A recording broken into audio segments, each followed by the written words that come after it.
Comment faire pour gérer mes émotions? Si vous vous posez cette question, je vous amène des réponses dans cette vidéo.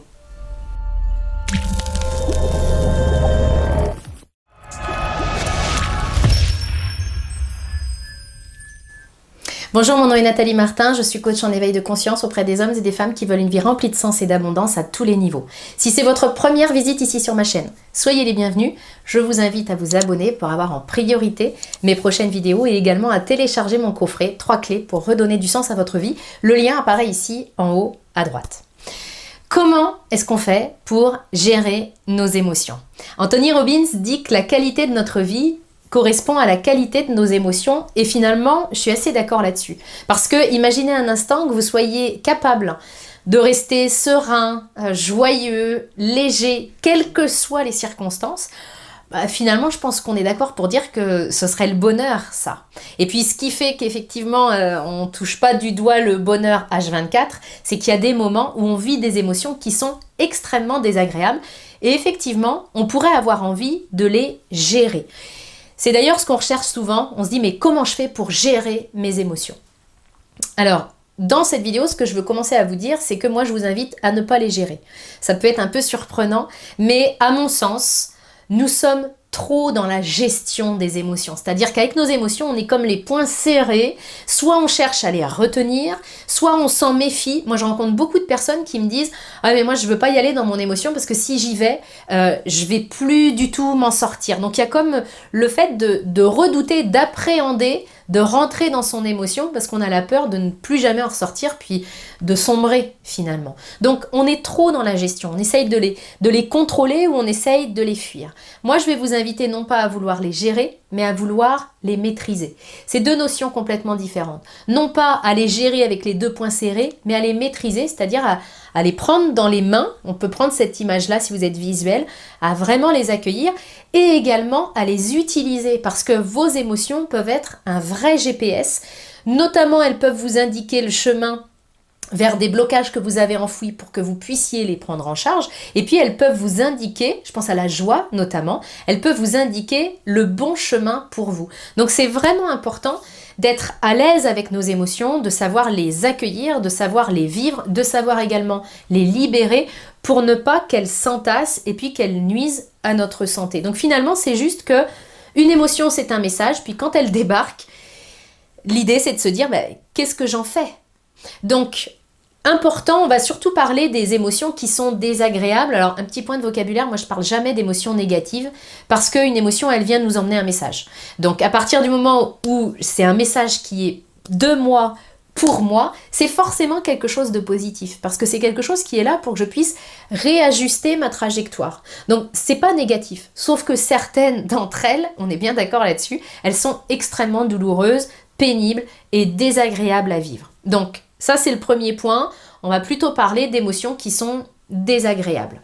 En ce qui concerne ces émotions désagréables, vous avez sans doute remarqué que je suis déclenchée et vous êtes déclenché par certaines choses. Il y a des émotions sur lesquelles on est plus sensible que d'autres.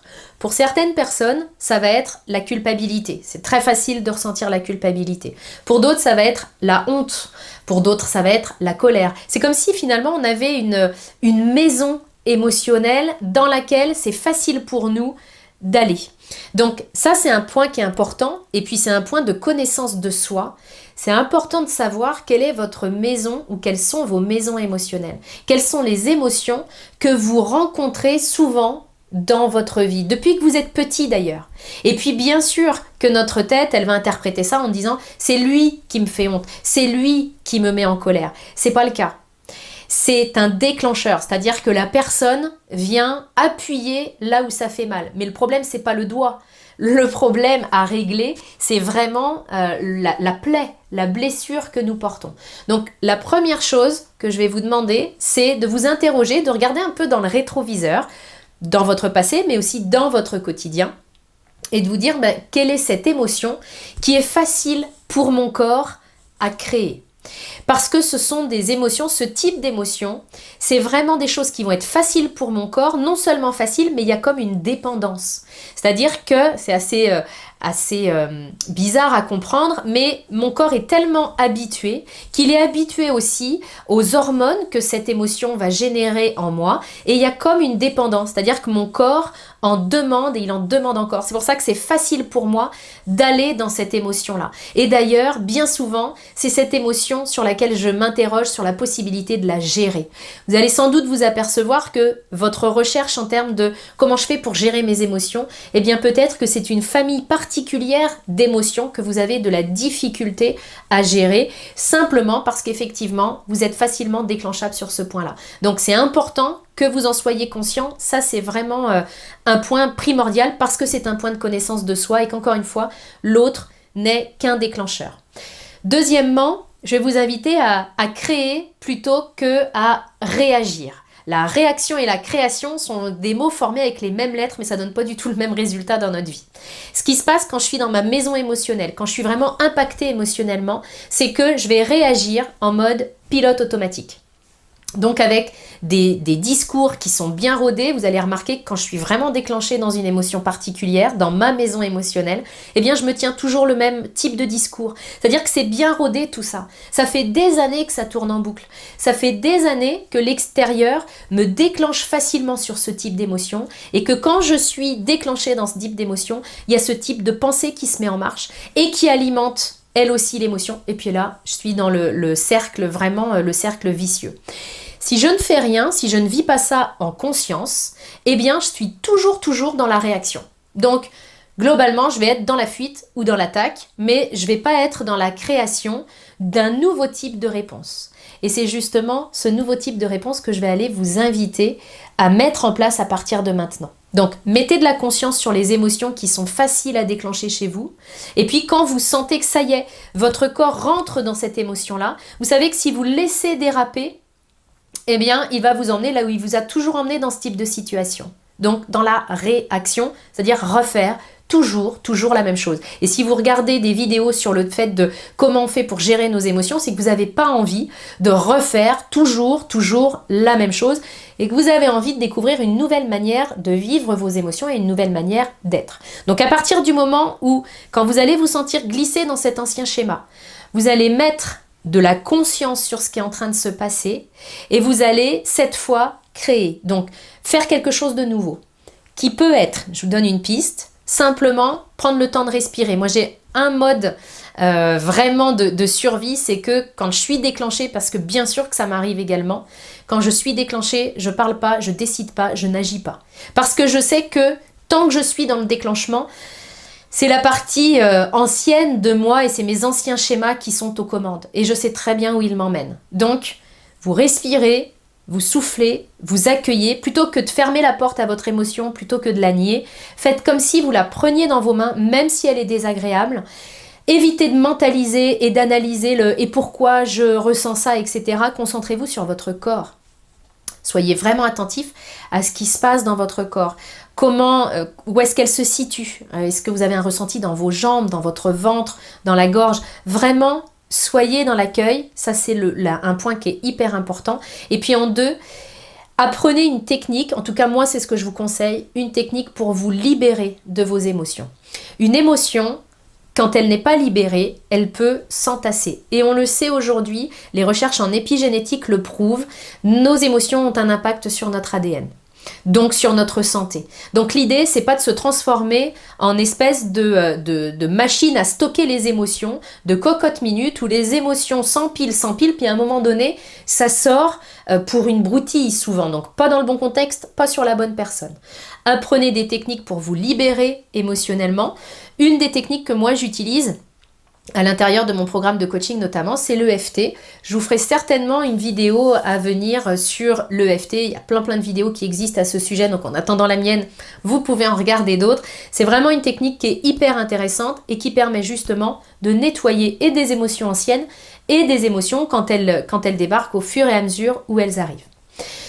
Lorsque je suis revenue au calme, soit avec l'EFT, soit avec autre chose, là je peux analyser la situation.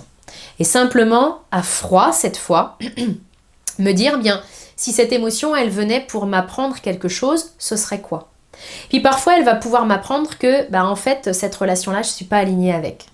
Elle va pouvoir m'apprendre que j'ai encore des choses à nettoyer à l'intérieur de moi parce que c'est encore facile pour moi d'avoir honte de qui je suis. C'est encore facile pour moi de me sentir rejetée. C'est encore facile pour moi de tomber dans la colère, la culpabilité, etc. Donc ça va pouvoir m'apprendre aussi le chemin qu'il me reste à faire. Quoi qu'il en soit, la leçon, le message que vous amène votre émotion n'est jamais un message sur l'autre.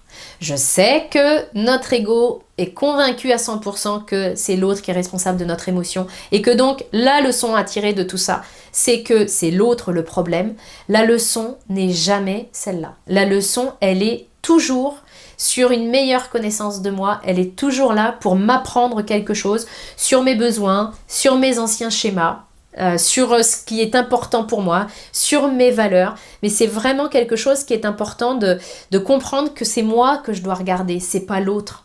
Il y a un côté de moi qui n'a pas envie de faire cette démarche-là, mais pourtant, c'est une telle démarche d'amour pour vous, en fait, qui c'est vraiment intéressant. Moi, je vous invite à la faire. Oui, c'est une responsabilité.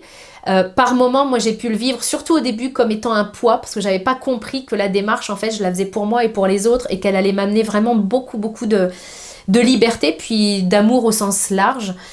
Vraiment, je vous invite à la faire, puis à faire vraiment cette introspection. Puis en termes d'émotions, ce que je veux vous partager aussi comme outil pour maîtriser beaucoup plus facilement, beaucoup mieux vos émotions, c'est un outil qui s'appelle la méditation. Sans doute que vous en avez déjà entendu parler, j'ai déjà fait des vidéos à ce sujet. Pratiquer la méditation régulièrement, ça vraiment ça augmente notre capacité à être beaucoup plus stable émotionnellement, beaucoup moins déclenchable. Donc ça, c'est un levier que vous pouvez très bien actionner aussi. Si ça fait longtemps que vous entendez des choses sur la méditation, si ça fait longtemps que vous dites « Ah, il faudrait bien que je médite », ben faites-le. Parce qu'à chaque fois qu'on se dit « Ah, il faudrait que je fasse ça » et qu'on le fait pas, ça nous fait une belle jambe de savoir ce qu'il faut faire quand on le fait pas. Ça sert à rien. Donc c'est vraiment important quand vous entendez parler d'un outil, une fois, deux fois, trois fois, c'est peut-être que la vie veut vous asseoir face à cet outil-là. Donc si c'est le cas pour la méditation, je vous invite à tester sans attente, sans avoir une envie de performance, mais simplement, ça a été mesuré, hein, il y a des résultats qui sont vraiment intéressants pour la méditation et notamment sur la maîtrise de nos émotions et une meilleure capacité à les accueillir, à vivre avec et puis à les utiliser aussi comme un GPS dans notre vie. C'est ce que je voulais vous partager dans cette vidéo. J'espère qu'elle vous a plu, qu'elle vous aura aidé et donné des pistes pour vous rapprocher d'une meilleure version de vous-même. Si c'est le cas, n'hésitez pas à la liker comme d'habitude, à la partager comme d'habitude parce qu'en faisant ça, vous m'aidez à aider le maximum de personnes possible et je vous en remercie. Je vous retrouve très bientôt.